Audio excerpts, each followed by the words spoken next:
Yeah. Yeah, there's a few, 8 people, 9. I don't, for some reason, I'm not meeting everybody, Tom. yeah. Sometimes it takes a, Yeah, Oh, okay. I just saw a delay there that people were. It says joining, but they're not popping in. yeah, they're not popping in. There's a couple there. Let's just see. yeah, that's strange. Anyone on the phone? Oh, I did get an email, Eileen. Did you see that? Someone had internet problems and they were looking for the phone info. Oh, okay. Well, I don't know if you guys saw that. so I just sent that, I think. thank you, You- Ally. I got it. replied to that, yeah. Okay, thanks, Alex. Whew. Wouldn't even know where to start, how to send a phone Oh, number like there we that. go. No one's in the waiting room anymore. Everybody's in. Someone said there is no sound, but I can hear you all. Can you hear me? Mm-hmm. AS. Okay, good. Oh, it was Ally. There probably wasn't sound earlier. Okay, there is now. So we in good shape, you think? Everyone is admitted. No one in the waiting room right now. And as they come in, we will admit them. So Okay. get off. Well, welcome to the September 19th meeting of the task force here. Thanks everybody for taking time out of your day. And I know we've kind of moved the schedule around, so we appreciate you, moving your schedule around for us. So we got a lot to cover today, but we wanted to start off with just a quick reminder on rules of engagement. So there was some emails that went out over the weekend or today that were sent kind of as mass emails to the entire group. Just a reminder, that's not permitted, okay? So we're not sending mass emails out to the group. We're also not kind of speaking negatively about organizations that are part of this process. So please be mindful of that, and please, adhere to the rules. So just a quick reminder, I'll go through a couple of those rules that we've been using from the beginning, if I can find them, because I'm really good at changing screens here, guys. Wow. Just They're in in the case, chat. Andy, the link is in the chat. Link is in the chat. Yep. Thank you. And I will potentially find this. Or not. Maybe I'll go to the chat again, just like Yeah. everybody else. There we go. Hey. Okay, so just a couple rules. Behave in a professional and respectful manner. Actively create space for the voices of all. Focus on the issues. Be open to other perspectives, opinions, and ideas. A quick reminder today, you're going to hear this again, but you're going to have a chance to participate, ask questions, or make comments. Please keep those short. We're going to be looking for short comments, not long comments. So you'll hear a little bit more about that later. Let's see. We already talked about the emails, so please adhere to that. I think that's it. So just be respectful of one another, basically.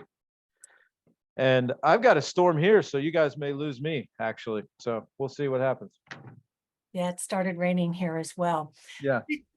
So we sent out an agenda, and I just want to go over the broad agenda in case we don't get to some of the issues. We want to recognize that we want to cover the issues that we are going to address today adequately. So we're going to talk about the voting. We want to put the cutting and removal issue to bed. So there will be a formal vote. We're going to talk about the questions and how we're wording some of those based from the survey, but making some tweaks based on some of the feedback that we've gotten. For the voting, we sent out the organizational list so folks could see which organizations have opted to have a formal representative on the task force representing them. Aside from a couple of tweaks, we have a couple of corrections on that list. That is our final organization voting list. So if your organization is in there, you have a representative who will be voting for your organization. If you work at an organization who's on that list and you are not the representative, you won't get a link to vote because you're being represented by your organization. For the bulk of the participants who are representing themselves, you will each have your own vote, and you will get a link to submit your vote as a private resident, a private individual. When we send out the email alerting you to the vote, which is likely going to go out tomorrow, you'll get an email from the ballot software. And I'm looking to see what it's called, but we'll put it in the email because it might go into your spam. So please be on the lookout for an email from this voting software, because that is what's going to invite you to click on a link and submit your vote. Each email is associated with one vote with a link in the software. Can't be forwarded, can't be used twice. It is your link. So I hope we have your official email address, because that's what's going to be used to link you to the voting system. Tom? I was just gonna flag Eileen to maybe mention the one change to the list regarding Chief Man. Oh, there's a couple of them. Okay. Yeah, the Turtle Clan was not on the original list. They are now. And there was, and the Turtle Clan has they will be represented as a governing body, not as a nonprofit organization. You saw that we separated government governing bodies as different from like nonprofits, as different from for-profit businesses.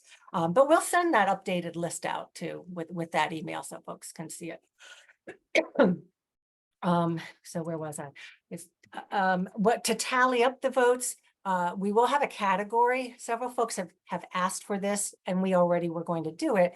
When the results come in, we'll be able to characterize them. So for instance, we can say, large government entities tended to vote in this way, or there was a clear consensus on this one topic, whether you were representing yourself or whether you were representing an organization. There seemed to be agreement.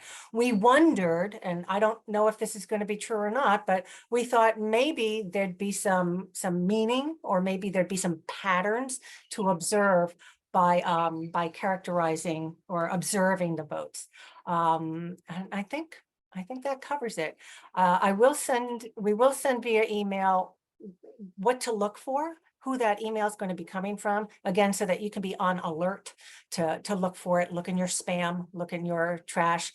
So far, we don't get blocked emails anymore like we did early on. So you are receiving our New Jersey Task Force emails, but this is coming from somewhere else. It's going to be coming from a different address. So we'll let you know what that is.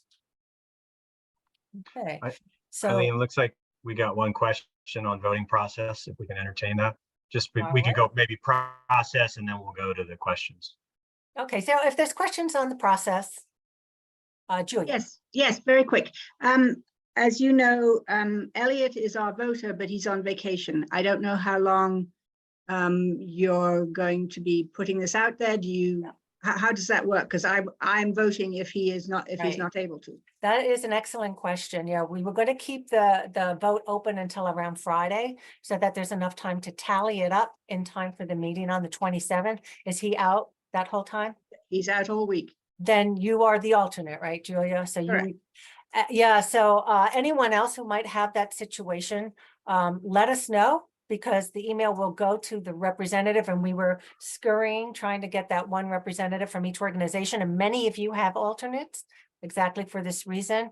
If it's not going to be you, let us know, and the email will go to your alternate.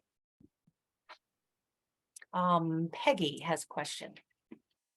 Hi, and I apologize for not getting to you this earlier. I'm representing an organization, UU Faith Action, and I think when I set us up, I said 21 members, but we have a lot more than that. That was congregations, of which each congregation has members. So can I change? Coalition. Yeah, coalitions, that sounds similar to how we treat coalitions like the Highlands Coalition. You're not representing those organizations. You're your own organization. So the way we count members is by how many individual members you have. So Julia, I hope you don't mind, you're a perfect example.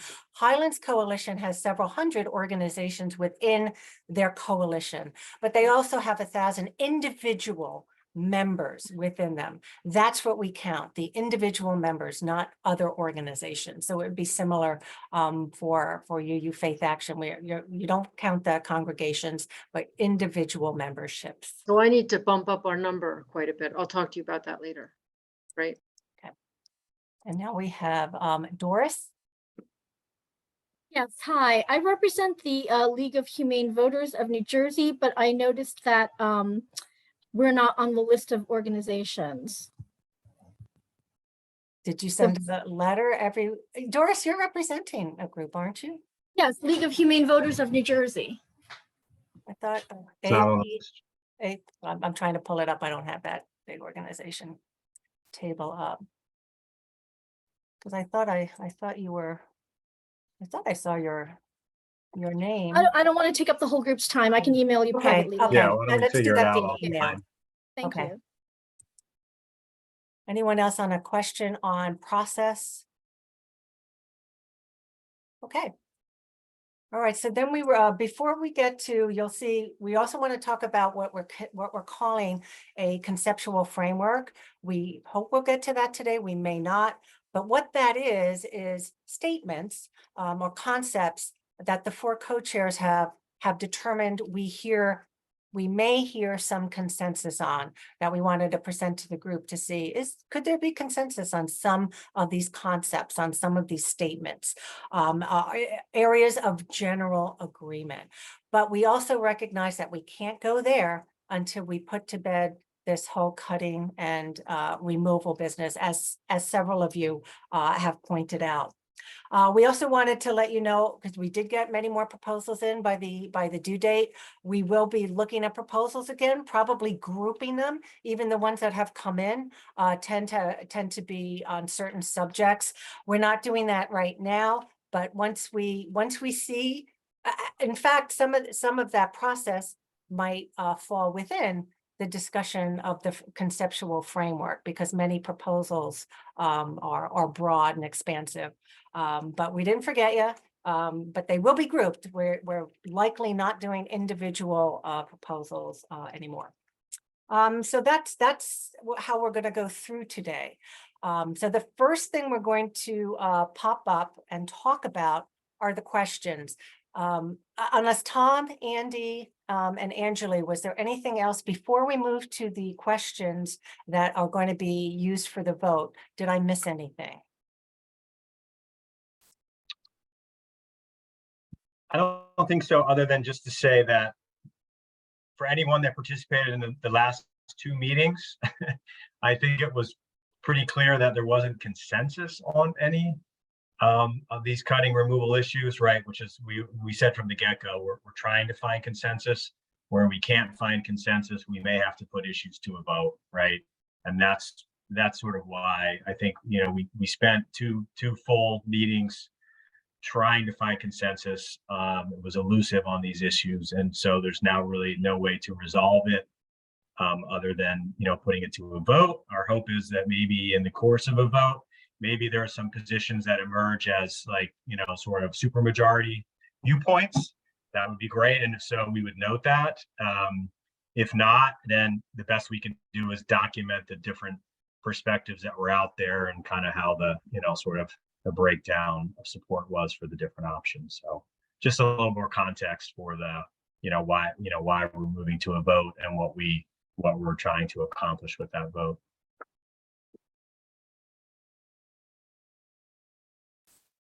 Okay.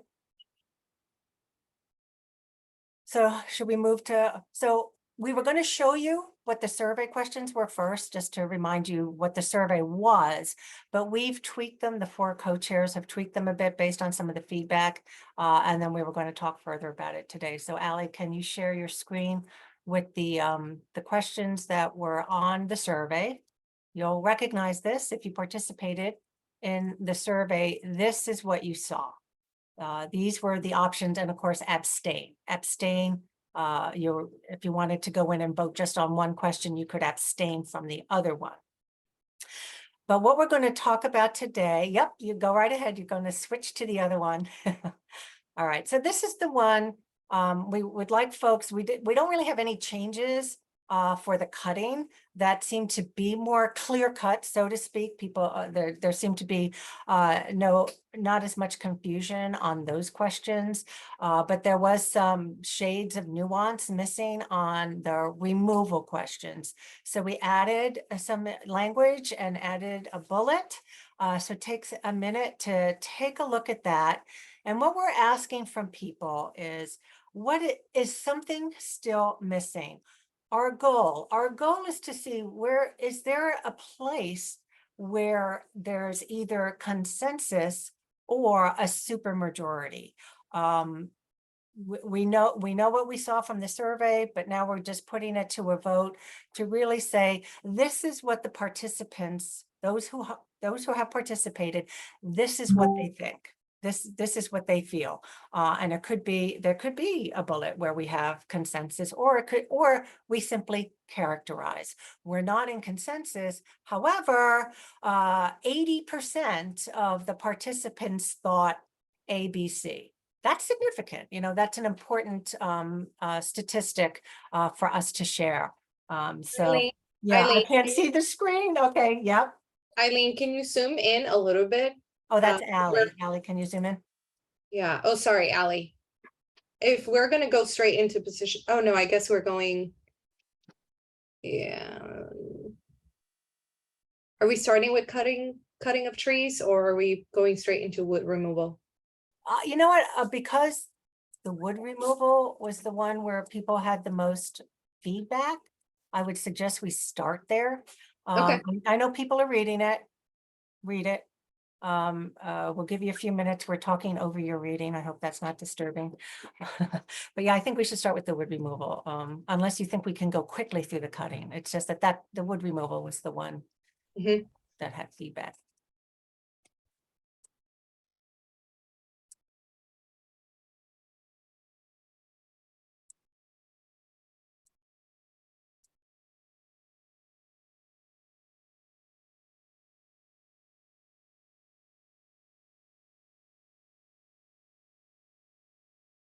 All right, so shall we start with clarifying questions first? All right, so should we go ahead and take the questions now? All right. Jean Fox, you have your hand up. Thank you. Looking at, I mean, I really go with the third bullet and the fourth bullet together. I think we should be doing it by the individual forest goals, because obviously they're different in basically everyone to a degree. But also the revenue can be used for that particular purpose. So I really like 3 and 4 together. I wouldn't make them separate. Well, what we found was that some people were okay with removing product from the forest, but not selling it. But what do you do with it if you're going to remove it? Well, dispose of it, I guess. No, you put it in landfill, that doesn't work. You got to use it for some purpose, and therefore you can sell it, but only if it meets number 3. We are discussing, I'm sorry, Eileen, whether you mentioned this or not in your intro, but potentially having each of these be a standalone question. So if we structure it that way, Jean, then you could say yes on 3 and 4 if that's your point of view, and you could say, yeah. Okay. right. So they're not, some of these are mutually exclusive, some of them are not. Okay, And good. so if you ask each one independently, then people can Yeah, say, because 3 makes no sense. What are you going to do with it if you remove it, right? I mean, But you gotta do Jane, something with it, some so, people okay. feel that way. Don't say No, no. I know, Just said no. some people feel that way. So, so Also, to mention this again, we will do a vote for each individual bullet, so that's why. Thank you. okay. Jen Coffey.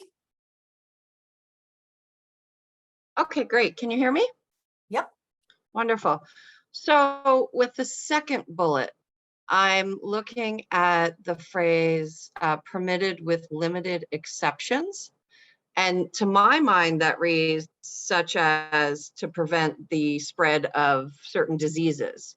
But I don't know if that's the correct interpretation. So could we add an example? You permitted with limited exceptions, for example. just to Yeah. give some context to it. Yeah, you know what we are able to do with this voting software is provide a little bit more details. So we can have a simple question and then perhaps put an example, and there's a place you can click for details, and perhaps in there elaborate a little bit on some of these. Wonderful, thank you. Oh, I forgot I was calling on people.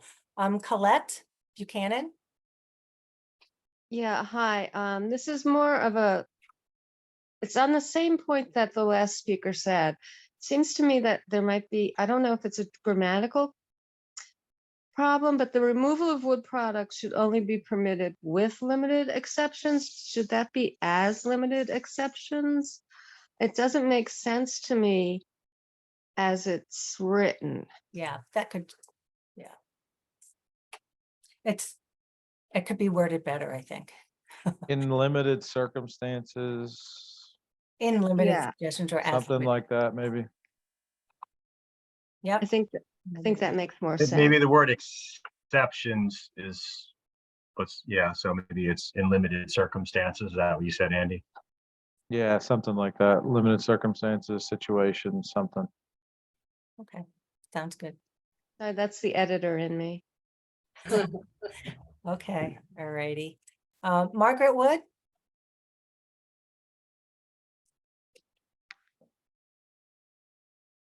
Margaret? Sorry, I had to unmute. Okay, I object to just saying limited exceptions without listing those exceptions, because any opportunist will take advantage of that to mean something that was not intended, such as the TGP pipeline being put through the forest, as opposed to removing disease, which I would be for, but removing for an exception like a pipeline, I would not be for. So I really think you need to list the exceptions. Let's say, we can list some examples. I think maybe if we say ecological, maybe use a descriptive word so that it's clear. It's certainly not going to be for a pipeline or for something that's not related to the health of the forest. So we can specify, we can be more specific, and we can provide examples. What if we pull in and make the assumption that all of these comments are being made assuming there is an approved plan? So and as we get into the framework, we'll be discussing more of what what an approved plan is, et cetera. But if we say approved plan, then we know we're not talking about a pipeline, right? That's true. Mhm.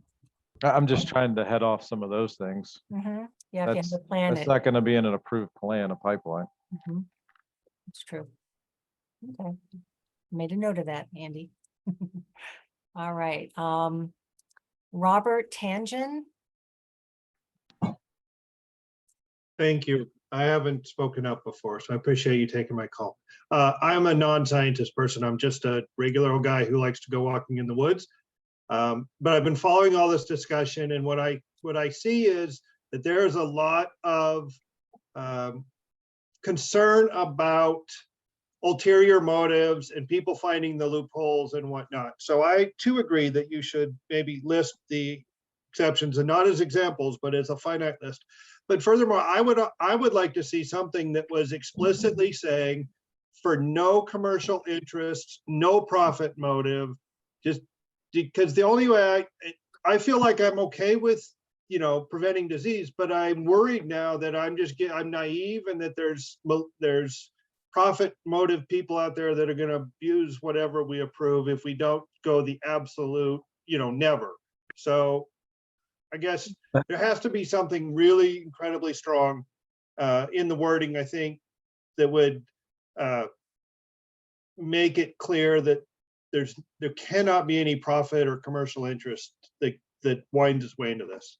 Well, the first three have no revenue associated with. But all that illicit emails that weren't supposed to be happening today all strike about how distrustful some people Yeah, seem there to were- be there with are a lot of possibly good errors. reason. There were many, many errors. In fact, it was hard to find truthful statements in some of those emails. So I caution you, emails that don't come directly from New Jersey Forest Task Force are not from the Forest Task Force. You're welcome to believe whatever you like, but don't just assume that you got an email that everything in it is correct.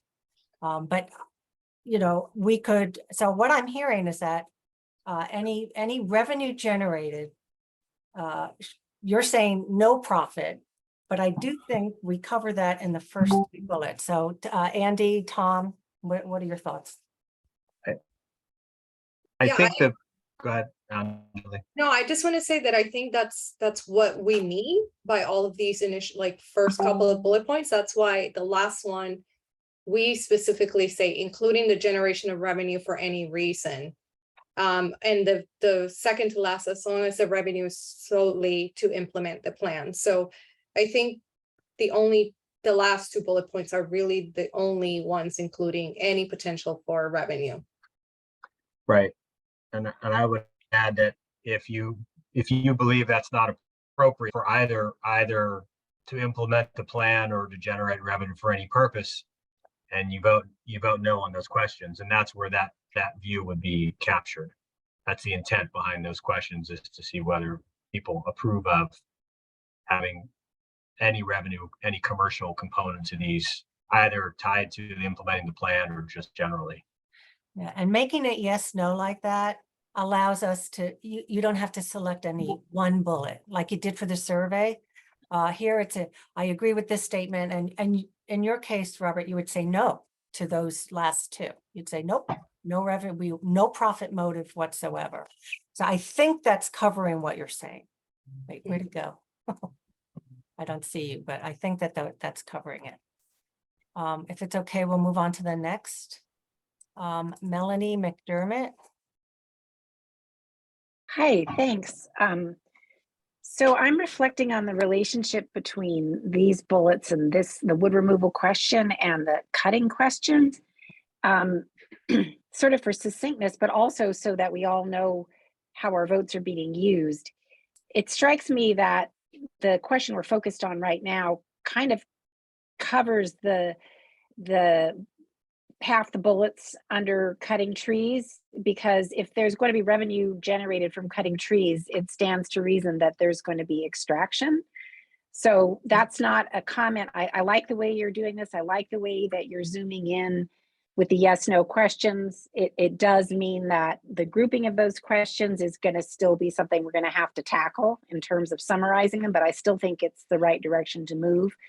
But it does seem to me that the wood removal, we've hit the nub of it, and the cutting trees, there's the first bullet, like cutting trees should never be permitted. That's a clear something that should be covered, but all the other ones really are redundant to these questions, if you follow my logic. Yeah. with some nuance. We're hoping to capture, there are folks that say you can cut a tree if it's for ecological purposes and leave it there to become absorbed by soil. You know, you're right. Correct. So that's why we need those first two bullets. Cutting trees should never be permitted. Those folks need to have a place to vote. Yeah. Cutting trees should be, and well, the second bullet is actually sort of, so I almost feel like there should be cutting trees should never be permitted. And then that covers the no cut ever. And then we've got, you know, removal of wood products, cutting and removal of wood products should only be permitted with limited exceptions. I think that covers really the gamut. Just a suggestion. I think the thing about getting more refined with these bullets is that gives people comfort in what they're voting on, but it means you have a challenge when you're trying to characterize what everyone feels to the senator. Exactly, Melanie.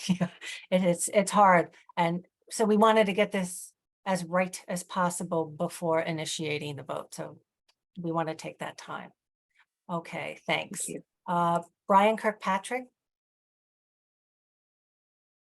I just was going to expand on that discussion. Cutting trees in and of itself generates no opportunity for revenue. So including the discussion of revenue in the third and fourth bullets is really not necessary. Those things could really be better served in the position on wood removal down below. That's Yeah, you know what? We focused so much on the wood removal. We actually didn't look much at the cutting trees. So these are really, really good points. Thank you. Thank you, Brian. Thank you, Melanie. All right. Lindsay Kamen. Hi, can we specify that creating young forest is not a accepted ecological health measure? I don't think so. No? It is an ecological. Well, we'd like to have an option in the bullet points to specify that for people who don't think that that should be included in ecological health. Well, Okay. can take it under advisement, but I mean, that is an ecological goal. That's an ecological objective. You might not agree with that objective as an objective. It is an ecological one, but not that it's nuanced, but it's okay to disagree with something, but that is what it is. So. Well, we would like to be able to say that there's some ecological reasons to cut down a tree possibly, but that's not one of them. If that's an option. Okay, that's what we would like, I think. And that may be an issue we have to find some other way to circle back to related to some other proposals, because what we're trying to hone in on here now is the issues of cutting and removal of wood products. So I'm struggling with how to connect that to these questions. Well, we'll take it into consideration. Exactly. Yeah, we'll talk about it. All right. See, we have Jeffrey Lohmeyer. Hi, so my question is under the removal for revenue producing. When I was looking at that, I was considering it not necessarily as a source to gain money, but almost using it as any wood would offset the cost of doing the work. Yes. So how would that, which bullet point would that play into? Oh, Would that be and that- considered revenue source or no? I think the second to last bullet, Mhm. as long as revenue. Okay, so it's to implement the plan. I think we should reword that actually. I think it should say revenue is used to Cover the cost. implement the project potentially, as opposed to the plan, because a plan could be a 10-year plan. So you could be, maybe you were a little bit more specific there, as if it's used for that particular project. Does that make sense? Mm-hmm. Yes, I agree. Okay. Something like that. I get what you're saying. Yeah, good. Yeah, thank you for that. I hope that's clear to folks that that's a good distinction. Okay, Peter Delman.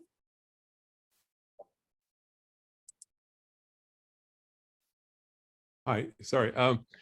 Yeah, I'm not a professional scientist but I do have a lot of experience dealing with government decision-making bodies on environmental issues.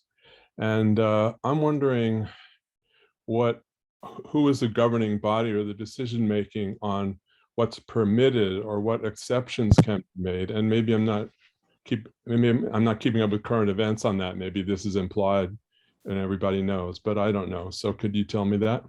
Yeah, that's okay. It's the agency responsible for implementing is the New Jersey Department of Environmental Protection. Okay. Did I answer that right? Any Angeli or Tom or Andy? Okay. All right, Sandra Chen. Yes, you have many of the points contingent upon it being part of an approved plan. Yeah. But there are many public lands and areas in the state, and it takes time and money to get plans in place. And removal such as of diseased trees may need to go ahead before there is a plan in place. So either there should be a phase-in period or an alternative for public lands for which there is no plan. That's a good consideration. Yeah, we'll make a note of that. Thank you. Thank you. All right, Leslie Sauer. Thank you. I have several questions. My first question is, when was it proposed that removing wood was good? I think that is a very real question here, and there are a lot of assumptions here. that taking wood away is going to be important to ecological health, like for disease control, managing diseased trees, creating young forest.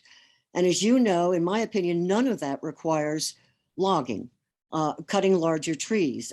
Because I was not able to answer any questions in the last 2 sessions, I sent to you an extended article on what could be done if you can't remove wood in terms of ecological restoration. And I can think of nothing resembling ecological restoration that requires the removal of wood, as is suggested in your third thing. I think it's also important for us to remember this is supposed to be a joint session about both climate and ecological health. So in addition to having nobody tell me why removing wood is good for ecological health, nobody has suggested to me why cutting trees is good for climate and why removing wood is good for climate, except for the trivial amount that is sequestered in wood products. And I think we've overlooked the biggest questions of all in the zeal to address something that none of us brought up. These are like your questions. They weren't ours. We had 83% support a really lousy definition of proforestation. We did. Yeah. Leslie, that you're reflecting how I think you're going to vote on these questions. And if we haven't captured that, I think we have, offer another bullet that you're more comfortable with. I'm asking why you cannot distribute my information on what you can do if you can't cut.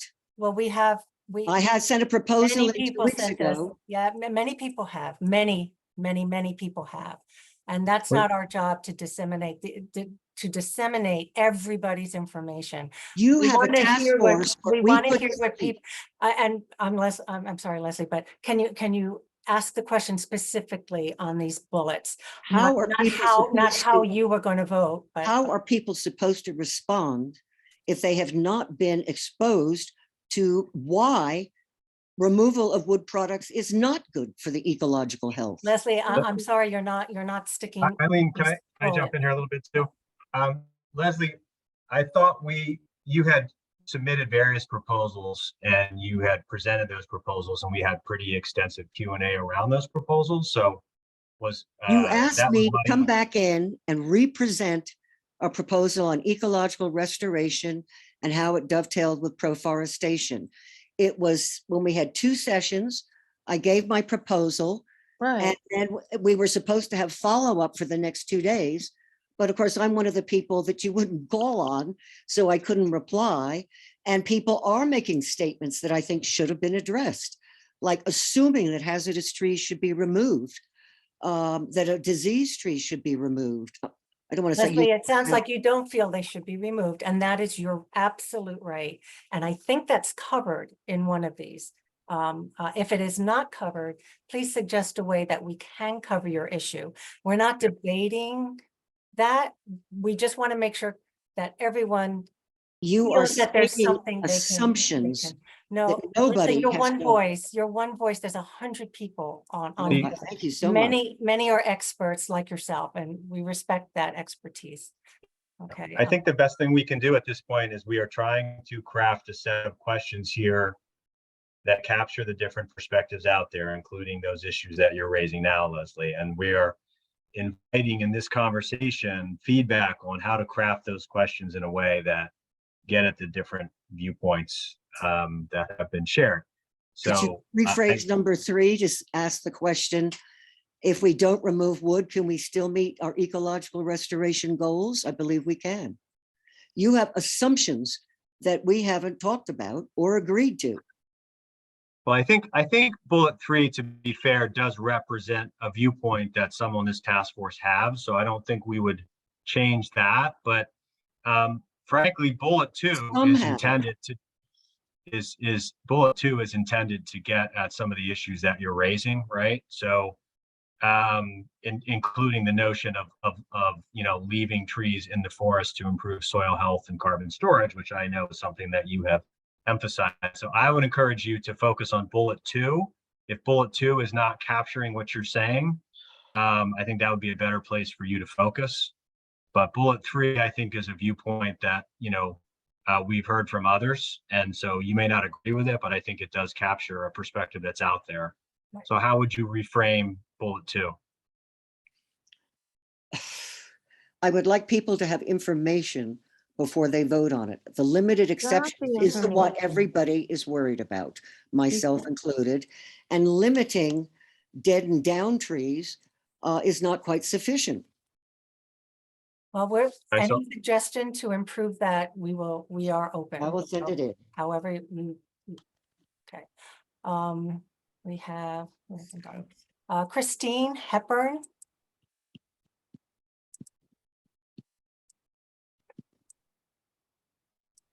Hi, sorry, I can't, this is a confusing screen.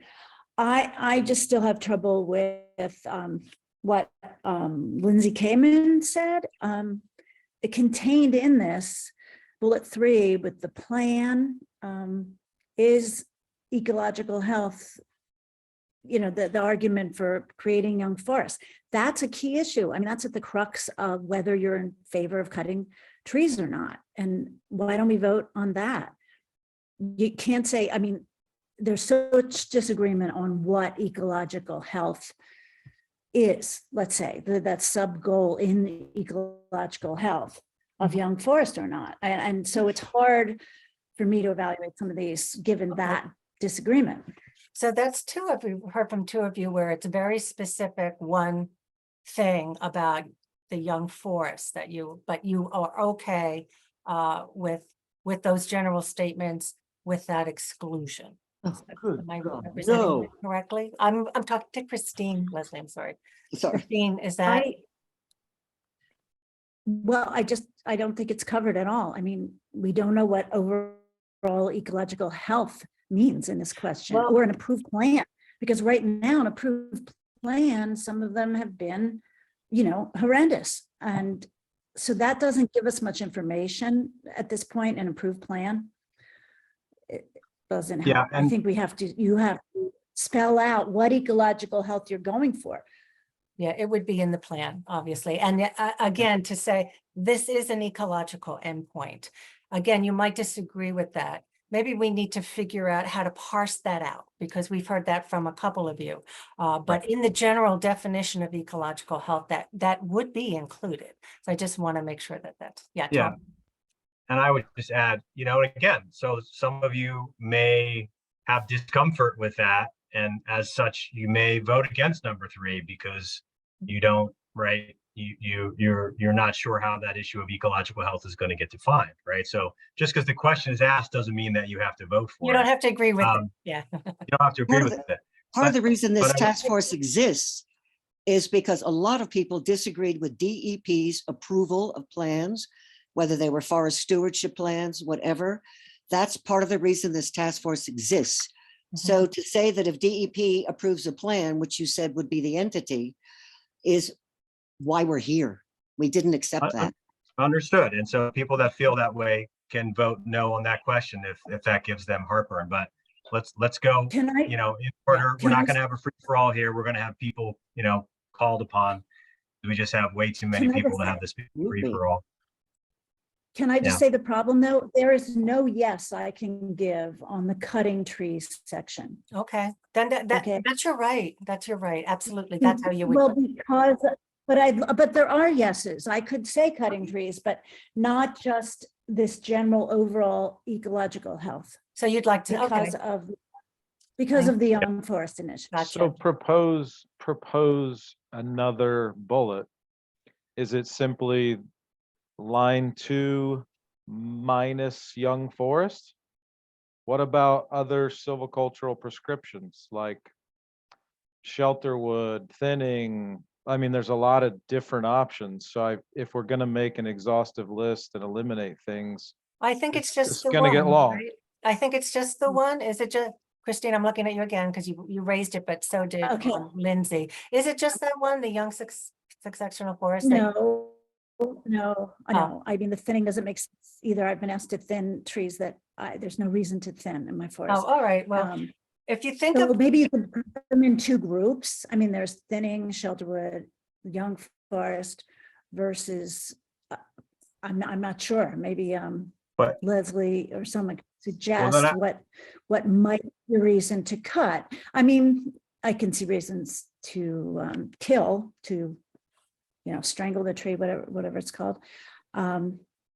Maybe someone else can help with that. it sounds like, But I Chris, you would be not in the cutting trees should never be permitted camp. Like, Yeah, that's what I'm hearing. And But then- No, that's too, I think that's too strong. I think that's just too strong. in what cases would you say they could be cut?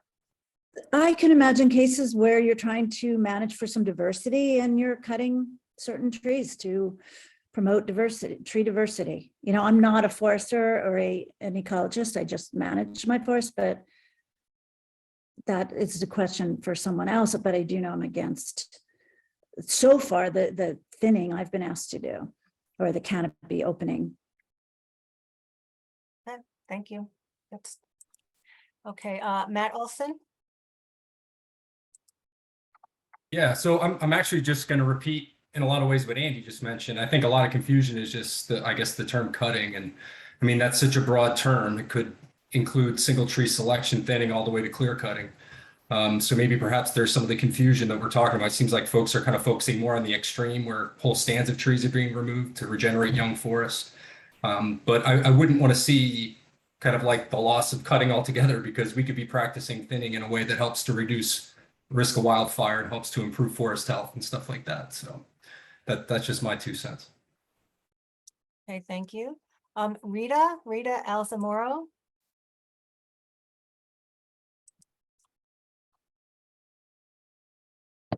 Yeah, hi, can you hear me? Yes. Okay, yeah, okay, so the bullets I think are somewhat ambiguous, like, when we're, as other people have mentioned about ecological health. That means different things to different people on this call. But the very first bullet, the cutting trees should never be permitted, I think you could really break that out. I think by using the adjective healthy, cutting healthy trees should never be permitted, or even expanding it to saying something like, and this is just an extension where you could take that one bullet and make multiple bullets out of it, and maybe come up with the consensus items. For instance, you could say, cutting healthy trees to promote young forests should not be allowed, or should be allowed, okay? So if you write it that way, then it's more specific and it's not as ambiguous as cutting trees. Or you could say cutting trees for some health problem, or to promote diversity. And what's wrong with having more bullets and people can vote on them, and then maybe you get lucky and you have one or two bullet items that get a consensus. Yeah, Rita, you read our mind. That's why we're going with the yes, no, rather than one option, because there are gradations. So we're okay with adding more bullets in order to hone in on people's thoughts. So thank you for that. That's a good suggestion. Thank you. Right. We have Nicholas Homyak. Nicholas, we've had trouble hearing you in the past, so let's see if it works today. All right, can you hear me? Yep, we got you. Okay. I would agree with what Leslie's saying, and I'd like to bring your attention to a fact. When the chestnut blight hit in the early 20th century, one of the mistakes they made with the diseased trees was taking them all out for lumber. Thereby the species was not allowed to develop an immunity to the disease. So by logging the chestnut tree at that time, because it was disease, it led to the ultimate extinction of that species in the forest. And we are talking in the background of logging and maturing public forests, not any old place, in the Pine Barrens, in the Highlands. And the background is supposed to be climate change, which is occurring, and biodiversity remaining in our prime core public forest. So and Nick, that's is that not represented in any of the bullets? I don't see any of those words. I don't see public forest. I don't Well, it's see, all public. It's all public. We're not talking about private lands. This pertains only to public lands. So is there a bullet? I'm hearing some information. But I think, my interpretation of the bullets, I think that it's here. But if it isn't, if you can suggest some language, if you see that that your topic is not adequately addressed by these bullets. I side with Leslie Sawyer. I just think that it's misleading. It's an attempt at minority rule to get wood products out of New Jersey forests in whichever way they can. Well, then And that's I think that's there's an option for you here. I think you would say, no, I don't want that. So hopefully, there's a place for you to voice that vote. So I just want the Forest Task Force to be sincere in doing the Nicholas, right thing. it is sincere. You might not agree. There's a lot of disagreement, but please, I think everyone, and I don't think anyone on this task force is being insincere. I think there's disagreement, but It's the whole idea that the logging is that we even have to be here, and I'll leave it at that. all right. Sylvia Salone. Oh, I might have said your name wrong. I'm sorry. No, that's quite all right. Let me go back to my question. I think part of the issue that I see is that, we're trying to pigeonhole into these areas, and many of us the bullets don't really answer what we feel should happen on our public land. So my question to the task force is there any way we could allow a fill in the blank? Like, why are we pigeonholing to these areas? And it was mentioned before, I don't see anything related to climate here. And to Leslie's comment, how is removal of wood and cutting trees addressing our climate? Yeah. It's detrimental to No, our climate. So this is limited. It's limited because we couldn't get past we started with proposals and we couldn't get past anything because of this issue of cutting and removal. So it is very limited. This vote is really just to determine a very limited answer so that we can move on and talk about the proposals and the other issues. Was that Andy or Tom who had something? It was me, Eileen. Again, the second bullet under removal is intended to get at what we're hearing from folks, which is that from a carbon standpoint, what we've heard is that there's a view that the wood should be left in the forest. Yeah. Right. To the extent that they're right. So that is an effort to be responsive to the climate issue and what we've heard as specific proposals to not remove the wood from the forest in most cases. Right. I mean, so again, we're open to different ways to phrase that, but we're not ignoring that issue. That's what that bullet is trying to get at. Yeah. okay, and then there is a piece to the revenue piece that was not addressed, and that is organizations do make money just marking trees, and that was not discussed at any point. And so I want the folks on this call to know that entities have made money marking trees, and then obviously when the trees get removed, those trees then get sold on open market, and all I have to do is show you that is an example of what was done on Sparta Mountain. And so I don't see any part where the revenue piece, we're talking about how revenue also gets filtered into private entities. And that's Sylvia, important. can you explain who made money marking trees? Like where is that? Do we have Okay. that somewhere on paper? Yeah, so I have a Oprah document where New Jersey Audubon received funding from DEP for marking trees on Sparta Mountain.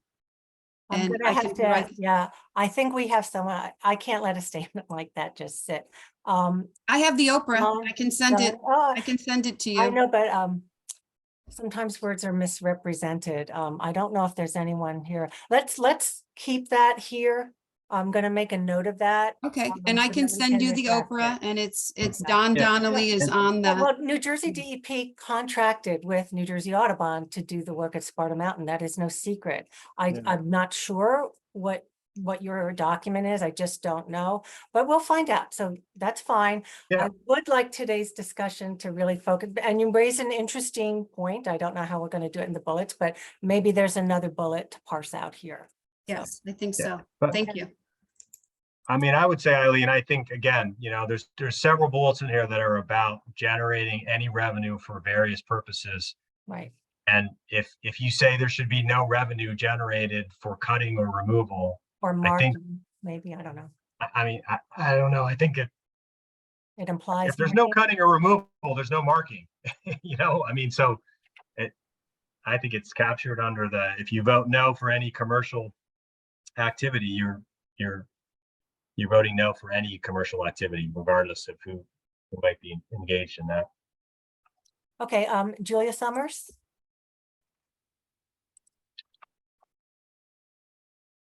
Are you unmuted? Julia, you're still muted. I've been unmuted all this time and I didn't say anything. I'm being very well behaved.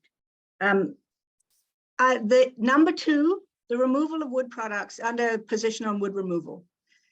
I listened to Senator Smith very recently talk about the whole reason for this, which is the climate change and sequestering maximum amounts of carbon in the forest. That's the reason why he started this this task force. So if perhaps the answer is to reverse number 2 and to start with the importance of maximizing carbon sequestration, and that the removal of wood products should only be permitted if it can be shown that carbon has been maximized in the forest. Those are the kinds of exceptions. I'm not sure there are any. And my other point is, Leslie told you, if you had just let her talk, all the different ways that you can allow harvesting of trees to happen if you do this, this, this, and this. There are lots of opportunities for us to do work in the forest, lots of opportunities for us to manage our forests without removing wood. And she has sent you a document that, if you were to share it with people, would make it very clear to people how many opportunities there are to successfully use forest stewardship without removing wood. So I appeal to you to share her document with everybody in the task force. Carbon sequestration and climate change, that's supposed to be at least 50% of what this is about. And if I was listening to Senator Smith, the key thing that this is about. So certainly with number 2, start with carbon stocks or sequestration. Say it first and make everything about carbon sequestration. Everything else will be taken care of. Okay, thank you. Sarah Webb. Yes, thank you for calling on me. So I believe that the first question, between the first 2 options, there's a huge chasm. The first option, cutting trees should never be permitted, is so extreme. No one's going to vote for that. The next option, culling trees as an activity to be used as an approved plan, ecological health. That is exactly what's going on right now. We have approved plans that are causing massive clear cutting and related silviculture, claiming it's for ecological health. And that is exactly the activity that is not appropriate in those forests in North Jersey that has brought us to this table. So someone looking at this who isn't aware of the subtleties, perhaps won't have an option that they'll vote yes for. There needs to be something in between, and it should be something like cutting of healthy native trees on public land should not be permitted, with the exception of invasive species. Not just trees should never be permitted. No one's going to vote for that. It's too extreme. And we've commented on this on the previous language, that there should be some subtlety here and some option in between. So I hope that you'll consider very seriously modifying the language so that there is an option that appeals to people who are perhaps not aware these approved plans are logging plans, pure and simple at present. And that is really not going to take care of the problem in any way. And I like the idea of including, instead of just ecological health, which is perceived in very different ways by different people, but is not being optimized by today's management in Northern New Jersey, that I would definitely recommend that there should be a sequestration or climate defense. And maybe it needs to be, that it must pertain to and benefit ecological health and climate defense. So that's my input. I hope that I know it's hard to make changes in the language at this point, but right now, that first question is setting us up for going with the status quo. And I don't believe that that's what the majority of this task force wants to do. So thank you so much. Thank you. And others have said that. Okay. And I think just as a point of clarification, we do have to leave cutting trees should never be permitted, because we did have 10% of the folks on this task force vote for that number. Yeah. So I think that has to be an option. Yeah. Right. So you could add a second in between there. Yeah, That sure. says no cutting of healthy native trees on public land, with the exception of invasive species, and to meet ecological restoration and climate resilience goals. That option is what I think most of us want. And so I know it's hard to change the language here, but incorporating what Leslie and others have said, I would think you might. Well, that's what we're doing. So yeah. Thank you. Thank you. I hope that's helpful. Thank you. Yeah, it is. Okay, Ken Dolsky. Great, thanks. I don't understand why there's a feeling that we have to get past this issue of cutting and removal before we can move on to other issues. If, for example, we use Leslie's paper on what you can do for ecological health without cutting and removal, or without removal, we could have a good discussion about what were different forms of ecological health. We might find ourselves in two camps, but then this whole issue of the big ambiguity of ecological health here, which is a real killer. And in fact, based on it, I'm going to vote for cutting trees should never be permitted, whether it makes sense or not, because ecological health is so ambiguous. But if we got into the ecological health issue, we probably would find some areas where we could have a true consensus. We'd make some good progress. We'd also be able to understand what the hell we're talking about amongst ourselves when we use the term ecological health. And then we could come back and revisit this issue about cutting and removal with a lot better understanding, of what's involved here. Okay, thank you, Ken. Doug Meckel. I actually was going to say something similar to Sarah and Ken. I had a problem with something in between 1 and 2. The other thing that's missing is number 1 is trees should never be permitted. How about for safety issues? I mean, it should at least say for safety issues in there. And I would say, I'm one of the people that don't think we should fragment the canopy, but just saying you never cut any tree is going to be a problem. And then, as other people have indicated, the in-between. So there really needs to be something between 1 and 2, I think. And you definitely need to have safety issues at least in there. If you say no tree can ever be cut for any reason, that's just, look at all the dead ashes everywhere.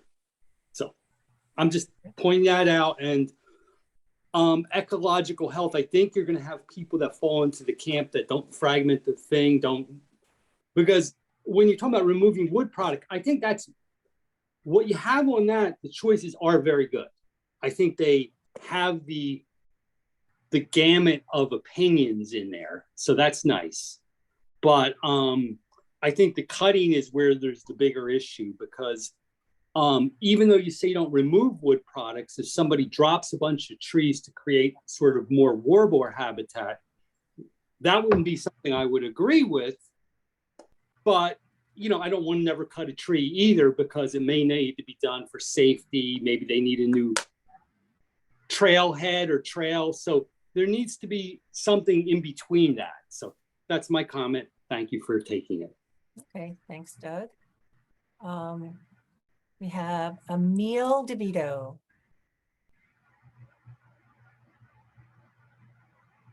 Just an observation on the cutting trees phrase. It might be useful to, instead of using the word cutting, change it into a couple of different words, like girdling trees is one thing, felling trees is another thing. I think cutting immediately makes people jump to removal. You know, like it's just such a non-specific word. I don't know. It might be helpful. It might not. But anyway, I'm thinking that girdling and felling, you could have a couple of phrases that, you know, get to the heart of what it is that, you know, you're meaning to accomplish. The other thing I want to mention is,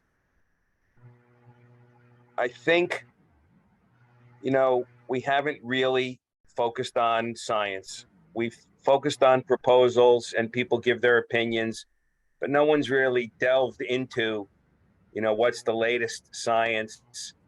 I think we need to spend more time on this issue of sequestration and removal before we vote on this. I think what Sarah and Leslie said, some of the things that Sarah and Leslie said today were pretty on target. There's a huge chasm between never be permitted and,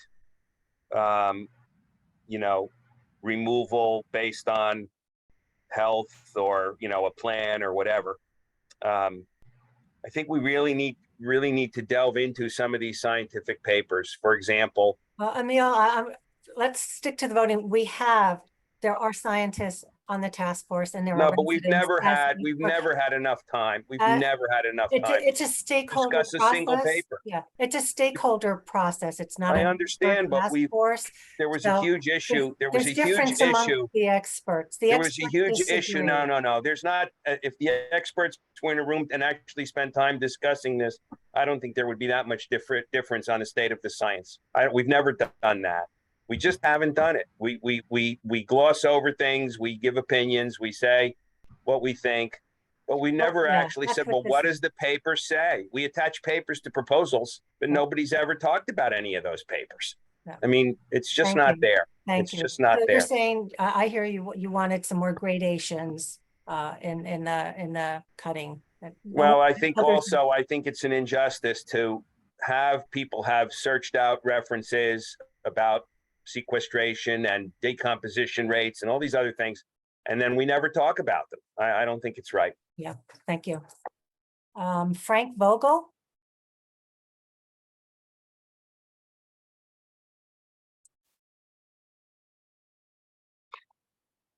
Hey, how you doing? Good. So I think you can hear me this time. So once again, I'm on the sawmill doing my thing. So not any I don't know. I'm just a guy that runs a sawmill, but that to me is bizarre.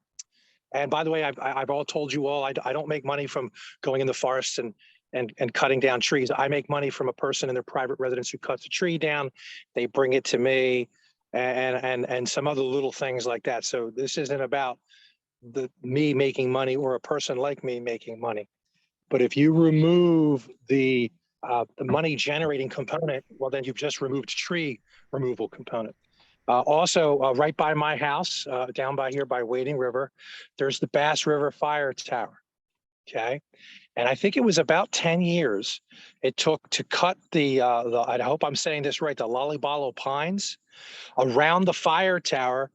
It took 10 years to get the approval for that because folks just didn't want those trees cut. But they were folks that didn't live in the area because they didn't want a forest fire, because the people who sat in the forest fire, those trees were actually blocking the view of South Jersey. I mean, so to me, saying never cutting a tree down, that's pretty extreme. That's like me rolling in as a person that works with wood and say, no, we should clean cut New Jersey. So that's pretty extreme. So here's the other component. So if you really like Atlantic white cedar, okay, you're going to have to cut out the red maple.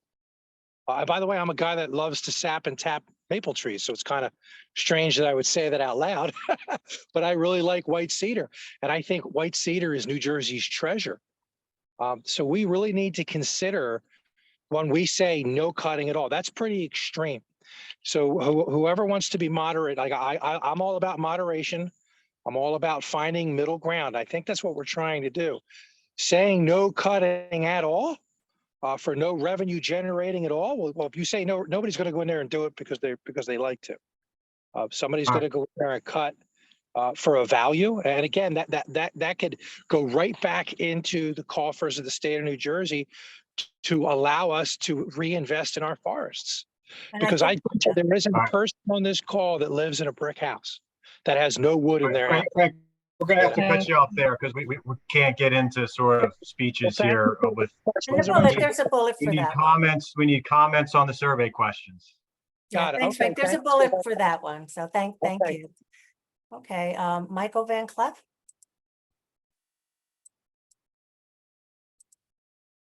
Yeah, I just kind of want to throw, my voice to the sort of other voices that are talking about creating some subtleties in the questions. And, maybe that's a way to transmit, the opinions to the senator. Some of the things that came to my mind, one was, I guess, a proposal that I had put forth, and others had similar things as well. But if you just say a plan, where's the overarching context for the entire suite of state lands? I think I personally would feel more comfortable if there were an overarching state plan that essentially has rationale and limits on what cutting or removing might happen. Right. So you're not just looking at a plan. Other things that might be caveats, fire hazard reduction, especially in the pinelands, facilitating old growth characters, creating a mosaic of light levels. These are subtle changes where maybe some people agree to that, but they don't want clear cut or approximating clear cut. So I'm not sure if that will just create chaos or not, but that's my thought. That's funny you bring that up.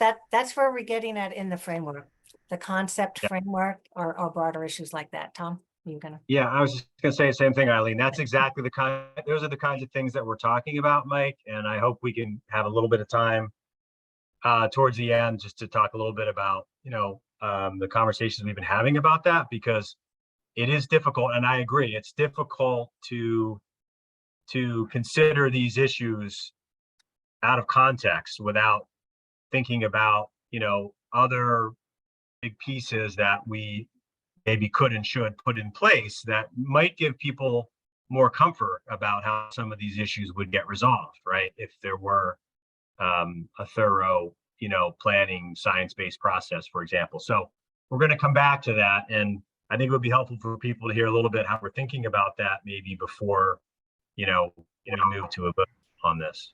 Yeah. I think we only have a few more hands up. I'm calling on folks who haven't spoken before, and then if you still have your hand up for additional question, or if you have a legacy hand, if we have time, we'll do that. So Vin Lang. I guess it's not too far off from what Mike Van Cleef was saying. I think the context is kind of an important factor. And I'm wondering if there might be a place for a bullet where it would be open-ended for people to describe what exactly they would cater to. For example, like bullet 3, to me, it would be better worded if it said the ecological context and the social values of that particular forest, as opposed to how it stands. So I just wonder if that might be a consideration. Sure. Yeah. So you would reword it to say ecological context and social values without, okay. Yeah, that's true. That's tough. Yeah. Okay, Dan Duran. Hi, thanks for calling on me. So I just want to address an issue that I think is really important. I'm hearing a lot of interesting things, and people are talking about a lot about climate change.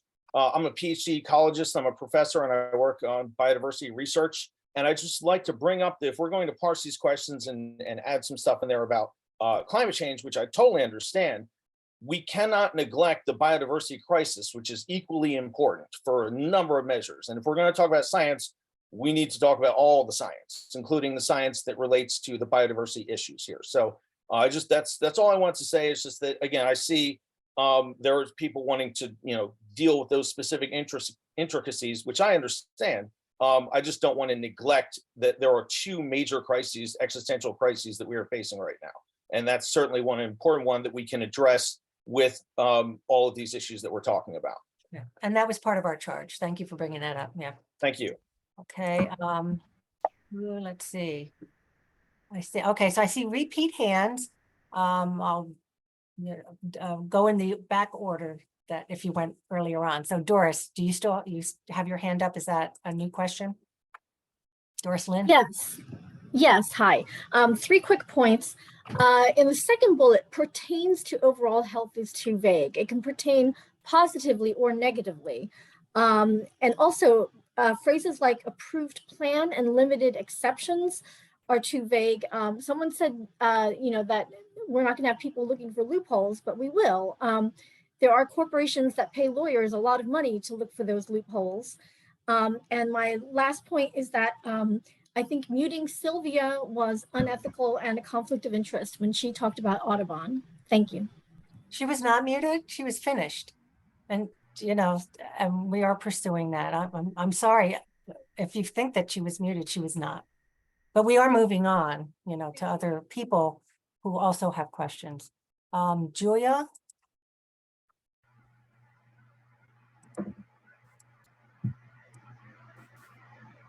Julia? Yes, can you hear me? Yes. Okay, thank you. I just heard another phrase that really is a trigger for some of us, which was mimicking old growth. That's just like Young Forest Initiative. These are things that, you would probably call them an ecological approach, but that is really something that you will find a lot of us absolutely opposing. And on the issue of biodiversity, there was a paper submitted to you about the biodiversity crisis by Sharon Wander, particularly focusing on birds within our forests. And I think if we would ever have an opportunity to discuss that paper, it would be incredibly helpful. It will reflect on what's going on with biodiversity and be very helpful to a lot of people. So for those of you who haven't read it, I'm sure you can find it, but look up for Sharon Wander's paper. It's excellent. It's not long. It's, she did it beautifully within the 2,500 characters. And it's excellent. Julie, I just have a question on that. People are raising this issue of studies. So there are various proposals that have been considered and shared that had supporting documents that all of that stuff should still be available to everyone, right? I mean, oh yeah, it's in the share folder. Was that something that was submitted? So that's available, right? Is that what you're saying, Eileen? Well, is it available? Because it was one. Have you been able to download? I mean, I feel for you guys. Were you able to download all the papers that were submitted on September 9th? Oh, recently submitted? I don't know if those have not been all the uploaded new papers. There was a lot of stuff submitted at the end. The new stuff I don't believe is up yet. Right, exactly. Well, Sharon Wanders is one of them. She's probably one of the most respected birding experts in the Northeast. She happens to live in New Jersey, in the Highlands. It is an excellent paper. It is simple. It is easy to follow. It is scientifically supported. It's both it covers all the, it meets the stakeholders and it meets the science, and it's short, and it, check it out. We're gonna move on. Yeah. Well, Matt Olson. Eileen, I would just say, I do think it's important that, information that people are submitting and proposals that are validly accepted proposals and supporting materials that should be available to everyone. And but they are. They're on the shared folder, Tom. But you just said they weren't. So the new ones we haven't been reviewed yet. I reviewed them. So all right, they haven't been loaded up yet.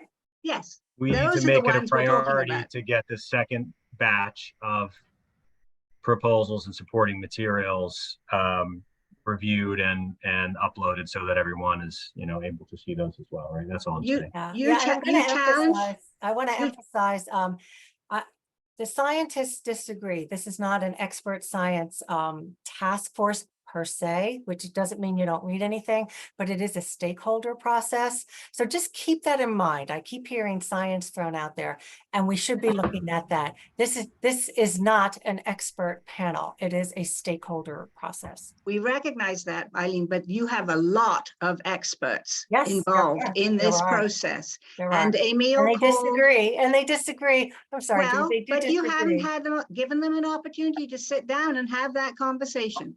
Mhm. Okay. we're Well, gonna move I'm on not to- sure that I agree with that, Julie. I mean, we had the panel of experts on proforestation early in the process, right, which was an extensive conversation, hearing from leading scientists. We spent a lot of time the last two meetings hearing from various experts, back and forth on these very issues. And I tend to agree with Eileen. There's just not a lot of agreement, right? I mean, we spent, I don't know, maybe 5 hours debating these issues in the last two meetings, hearing from some of the experts, right? I mean, Well, so you've also heard today great frustration about more not, Leslie, for instance, not being given an opportunity to answer questions. And Sarah too. You did invite us. People as you guys are putting in so much but I would work. say is Sarah and Leslie were given an opportunity beyond many other people in this task force to present their views and field questions far more than most other people involved here. So But to be fair, there is a reason for that. Leslie is recognized as one of the preeminent forest restoration experts in the country. Sarah is a PhD. She is a forest ecologist. She has all kinds of background. There are reasons why you called on them. Unfortunately, they were given very little opportunity to answer the questions you said they would be given an opportunity to do. Yeah, And I that was absolutely frustrating. disagree. I'm going to put us back on. I do absolutely disagree, but we're going to move on back to the bullet points and help with that. And I'm calling on Matt Olson. He has his hand raised. Hey, thanks again. Excuse me. I guess this is more to the point of, I think what others have been mentioning is just maybe just more clarification on some of the concepts. So like using the term like ecological health, for example, maybe just want to maybe try to break that down into multiple bullets or something like that. So like there's been quite a few folks that have been kind of hammering on the idea of the mitigation benefit of maximizing carbon storage in a forest. I certainly think that should be something that's in there, but I think also that needs to be paired up with adaptation and the importance of active management to enhance forest resilience, because without that, you don't have a forest that's going to provide those mitigation benefits. You need a healthy forest to do that. You need a forest that's going to be able to provide that benefit into the future, and that's where adaptation comes in. So it'd be nice to see maybe something to that effect on benefits of adaptation, allowing cutting and then removal for those benefits. Thank you. Okay, I called on Doris. Margaret Wood, you have your hand up again? Is that? Regarding cutting, I agree there should be more in between questions 1 and 2. And I was gonna say that no middle-aged or mature trees should be cut maybe over 6-inch diameter. But because it was said that 10,000 young trees sequester the same carbon as one mature tree. To control invasives, maybe you'd allow the 10,000 young trees to be cut, but not a single mature tree and not a middle-aged tree, because I've also heard that all we have in the Highlands is middle-aged trees. In that case, none of those should be cut either. Okay. And I think Sarah Webb and the other expert should write the questions. Thank you. Thank you, Margaret. So I think we heard that a couple of times, putting some gradations in between those two bullets. Okay, Wilma Frey. I haven't heard from Wilma before. Wilma? Maybe she stepped away. Okay, I'll try to call on her again. Jeffrey Lohmeyer, is that a hand up or a legacy hand? That's a hand up. Okay. So I was wondering, I hear a lot of people talking and they're kind of focusing on some of the stuff that takes place in North Jersey, the Highlands, Spider Mountain, and all that. I was wondering if it would be beneficial to maybe specify in the bullet points or somewhere whether, northern forest or southern forest, something like that. Because I mean, I'm no expert on a northern forest. I'm worked down in the Pine Barrens. So I'm not going to pretend to say, yes, you should cut or should not cut trees up north. I know what we do down south. I know why we do it down south, whether it's for fire mitigation, for, managing, whatever it may be. I just think maybe it would be beneficial to specify northern for southern or forest type or something along those lines. Okay, thanks. We do go into that in the conceptual framework, so that's interesting. Okay, Frank Vogel, you have your hand up. Is that a legacy hand or a new question? Okay, maybe he stepped away too. Oh, there's Wilma. Wilma, are you there? No, it was just a hand that was up before. Sorry. Okay. Okay, Wilma, thank you for thinking of me. Have a great day. Bye-bye. Wilma Frey, I noticed you unmuted. Oh, she was there.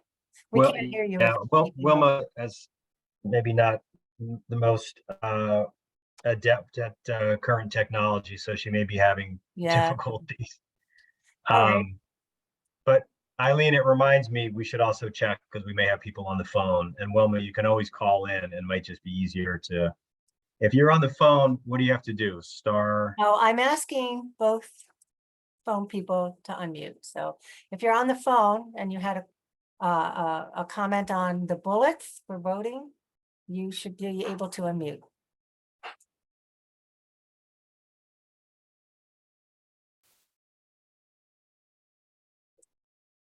And it could just be that they're not able to. So, okay.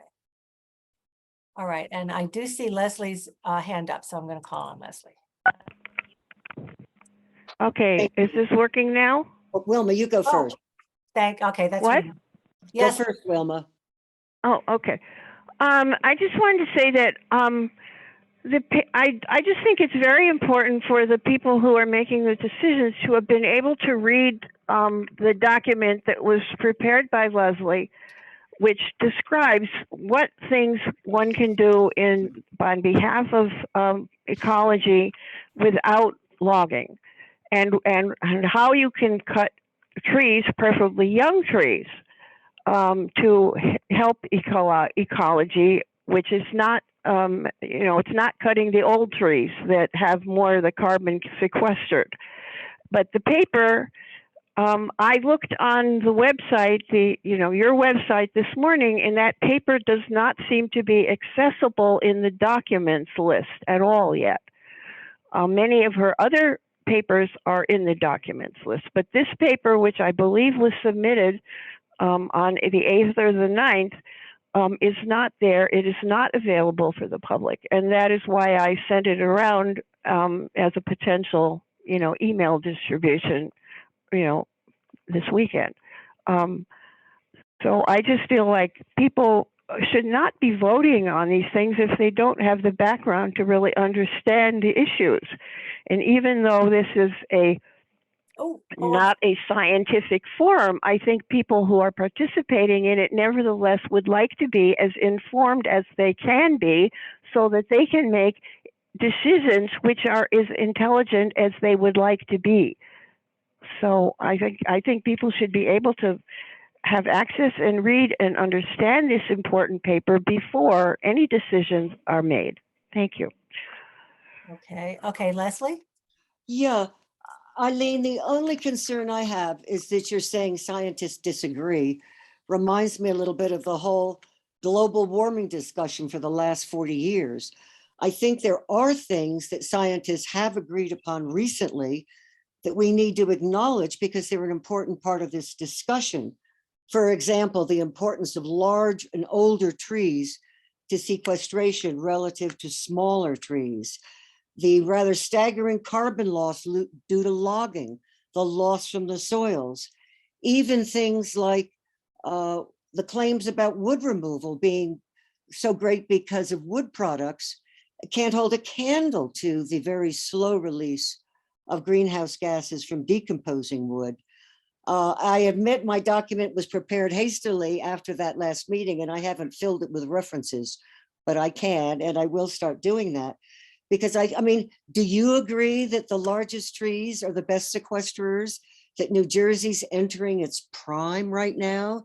And what is the climate reason for logging? Leslie, is that in relation to the bullets? I'm really trying to put us back on track. I know, but I Voting think bullets. I'm trying to point out where I think we have gone off track by not dealing with the larger issues. You know, if we don't have to, like you assume science in here that, you know, I disagree with, and I think other people disagree with, and many people would like to talk this out a bit. Yeah. Because if you believe that large trees sequester wood, you're going to have something to say about. But there's a how you bullet for make that. heat. There is a bullet that, if that's your feeling, I think there is a bullet that reflects that. And I do think we'll take some of your language. You offered us some language Right. to focus on the carbon. I think that's fine. I think that's a good thing. And don't you think that that will reflect that perspective? I think you also, though, have to make some simple acknowledgements about things like carbon, the importance of larger trees. That's what the discussion was. And then we're trying, we really are trying to. Well, on wood removal, parse there's this been no out. discussion.